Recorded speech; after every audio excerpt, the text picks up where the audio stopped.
Very good morning दोस्तों, स्वागत है आपका सामान्य अध्ययन स्लाइड 2 में। कल मैंने स्लाइड 1 डिस्कस किया था और वो वीडियो में जाके आप प्लेलिस्ट में जरूर उसको एक बार देख लीजिएगा, जो बच्चे आज पहली बार देख रहे हैं। और जो बच्चे देख चुके हैं उनके लिए दूसरी स्लाइड है। और डेली हम लोग डिस्कस करेंगे डिफरेंट टाइप के क्वेश्चंस जो परीक्षाओं में पूछे जा रहे हैं या उनके पूछे जाने की प्रायिकता अधिक है, उनको हम लोग डिस्कस करने वाले हैं। आइए आरंभ करते हैं। पहला क्वेश्चन है विटामिन की खोज। विटामिन की खोज फंक ने 1912 ईस्वी में किया था। दरअसल इन्होंने विटामिन शब्द का प्रयोग सबसे पहली बार किया था। इनका पूरा नाम है कासिमिर फंक।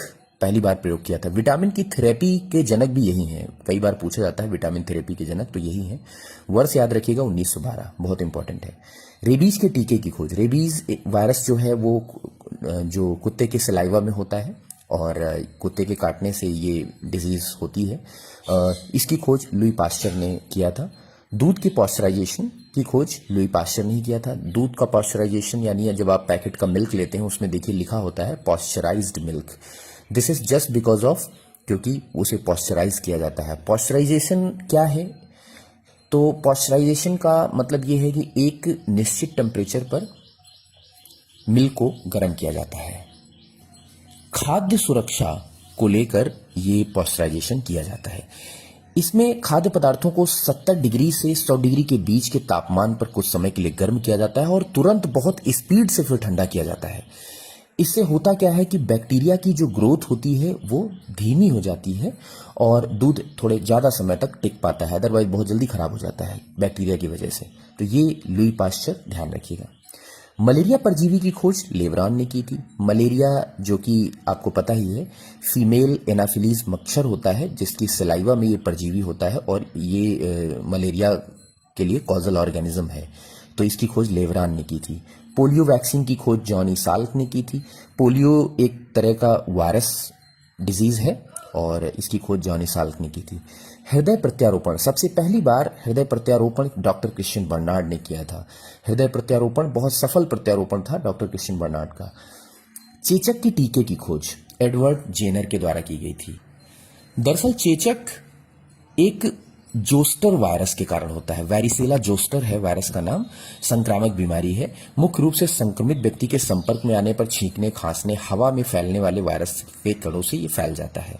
देखा होगा आपने, शरीर पे चकत्ते निकल आते हैं, दाने निकल आते हैं। और घर में बहुत पहले इसको छोटी माता या बड़ी माता, क्योंकि छोटा चेचक बड़ा चेचक के नाम से वो काफ़ी देखने को मिलता है। इसमें खुजली बहुत ज़्यादा होती है, बुखार आ जाता है, भूख नहीं लगती है, थकान बहुत ज़्यादा हो जाती है। और इसकी संक्रमण की अवधि जो होती है एक निश्चित समय तक रहती है, उसके बाद धीरे धीरे सही होता है। लेकिन इसमें रोकथाम के लिए टीका लगवाना चाहिए, संक्रमित व्यक्ति से दूर रहना चाहिए, यही सारी चीज़ें होती हैं। पेंसिलिन की खोज अलेक्जेंडर फ्लेमिंग ने की थी। पेंसिलिन आपको पता ही है, पेंसिलिन एक प्रकार का जो है ये एंटीसेप्टिक, एंटीबायोटिक भी होता है। तो ये अलेक्जेंडर फ्लेमिंग के द्वारा इसकी खोज की गई थी। डीएनए की खोज, डीएनए का पूरा नाम आप सभी को पता ही होगा, जिन्हें नहीं पता है उन्हें भी बता देते हैं, डीऑक्सी राइबोन्यूक्लिक एसिड। डीएनए की खोज वॉटसन एवं क्रिक ने double helical model like this, ये स्ट्रक्चर टाइप का आपको देखने को मिल रहा है डबल हेलिकल, तो वॉटसन और क्रिक के द्वारा किया गया था। टिटनेस किससे होता है? जीवाणु से होता है। एक टिटनेस जीवाणु से होता है, उस जीवाणु का नाम है क्लॉस्ट्रीडियम टिटैनी। क्लॉस्ट्रीडियम टिटैनी एक जीवाणु है जिससे कि टिटनेस होता है। टिटनेस में सिम्टम्स आपको पता ही होंगे, नहीं पता है, जिसमें कि जॉ लॉक हो जाता है पूरी तरह से। जो बोन होती हैं वो बहुत ज़्यादा एक तरह से हार्ड हो जाती हैं, जिससे कि जॉ लॉक का मतलब, इसे जॉ लॉक बीमारी भी कहते हैं। जो मनुष्य का जबड़े होते हैं ना, वो पूरी तरह से एकदम लॉक हो जाते हैं, ना बंद होते हैं ना ओपन हो रहे होते हैं, एकदम जैसी स्थिति में लॉक होते हैं वैसे ही रहते हैं।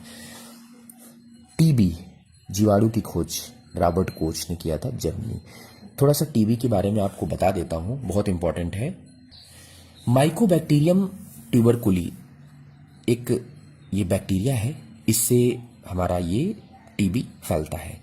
ये हवा में होता है, एक्चुअली में सांस लेने से अंदर प्रवेश कर जाता है और फेफड़ों को पूरी तरह से प्रभावित करता है। मुख्य रूप से इसमें लगातार खांसी आती रहती है, खून आना स्टार्ट हो जाता है, छाती में दर्द होने लगता है, यही सारे इसके सिम्टम्स देखने को मिलते हैं। तो इसकी जो खोज की थी, क्लियर हो गया, मत भूलिएगा। चेचक के टीके की खोज एडवर्ड जेनर ने की थी। ओह सॉरी, टीबी की बात हम कर रहे थे। तो टीबी जीवाणु की खोज रॉबर्ट कोच ने, जर्मनी। इंसुलिन कहाँ बनता है दोस्तों? तो पैंक्रियाज में बनता है। थोड़ा इसको भी जान लेते हैं। एक्चुअल में पैंक्रियाज, या जिसे हम अग्न्याशय कहते हैं, ये एक तरह की इंडोक्राइन ग्लैंड भी है और एक्सोक्राइन ग्लैंड भी है, ये मिक्स ग्लैंड में आती है। इस पैंक्रियाज में कुछ एंजाइम भी सिक्रीट होते हैं और कुछ हार्मोन भी सिक्रीट होते हैं। इंसुलिन एक हार्मोन है जो कि पैंक्रियाज से सिक्रीट होता है। पैंक्रियाज में बीटा सेल्स होती हैं, अल्फा बीटा सेल्स होती हैं, तो बीटा सेल से ये इंसुलिन सिक्रीट होता है, आइसलेट ऑफ लैंगरहैंस। तो ये आपको ध्यान रखना है कि इंसुलिन काम क्या करता है, तो ये शुगर के डाइजेशन में हेल्प करता है, यानी जो भी एक्स्ट्रा शुगर ब्लड में पहुंचती है उसको डाइजेस्ट करने का काम करता है। और अगर इंसुलिन सिक्रीट प्रॉपर नहीं हो पाता है तो व्यक्ति में डायबिटीज हो जाती है या होने के चांसेस बढ़ जाते हैं। हिस्टोलॉजी में अध्ययन करते हैं। एक्चुअल में हिस्टो का मतलब जो होता है, हिस्टो मीन्स टिश्यू, टिश्यू यानी ऊतक, लॉजी मतलब अध्ययन करना, लॉगस से बनता है, तो हिस्टोलॉजी टिश्यू का अध्ययन है, ऊतकों का अध्ययन करते हैं। Father of Indian palaeobotany, palaeobotany का अर्थ होता है जीवाश्म विज्ञान से संबंधित है। बॉटनी आपको पता है वनस्पति विज्ञान, पेलियो जीवाश्म, जीवाश्म वनस्पति विज्ञान, यानी वनस्पतियों से जुड़े हुए जितने जीवाश्म हैं उनके उससे रिलेटेड। एक्चुअल में इसका एक इंस्टीट्यूट भी है लखनऊ में जो कि बीरबल साहनी के ही नाम से है, तो ये इसके फादर हैं बीरबल साहनी जी।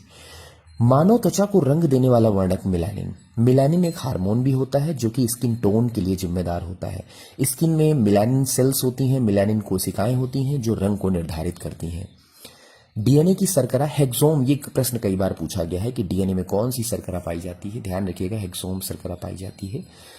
टाइफाइड की जांच के लिए विडाल टेस्ट करते हैं। टाइफाइड को हम पहले भी बता चुके हैं, ऊपर मैंने अभी डिस्कस भी किया था टाइफाइड के बारे में। साल्मोनेला टाइफी जो है टाइफाइड के लिए जिम्मेदार होता है।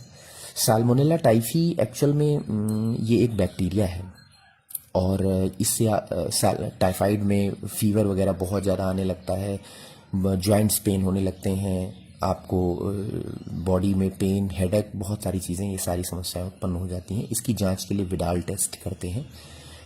कोढ़ जीवाणु जनित रोग है, बिल्कुल।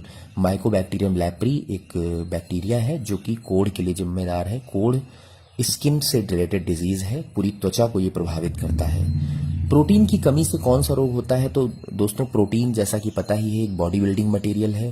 प्रोटीन बॉडी के लिए बहुत ज़रूरी होता है क्योंकि बॉडी में अगर कुछ भी फॉर्म होना है, कुछ भी बनना है, so protein is very important. किसी भी कोशिका में सबसे ज़्यादा पाया जाने वाला तत्व जो होता है वो प्रोटीन ही होता है और प्रोटीन की कमी से बच्चों में मेरास्मस, क्वासियोरकर जैसी बीमारियां हो जाती हैं। तंत्रिका तंत्र की इकाई न्यूरॉन है। तंत्रिका तंत्र क्या है दोस्तों, नर्वस सिस्टम, पूरे शरीर में सूचनाओं को एक स्थान से दूसरे स्थान तक प्रवाहित करने के लिए तंत्रिका तंत्र होता है जो कि न्यूरॉन छोटी इकाई होती है, बहुत सारे न्यूरॉन से मिलकर पूरा सिस्टम बनता है। तो ये दूसरी स्लाइड रही, आशा करता हूँ आपको पसंद आई होगी। इसकी पहली स्लाइड जरूर अध्ययन करिएगा। Thank you so much.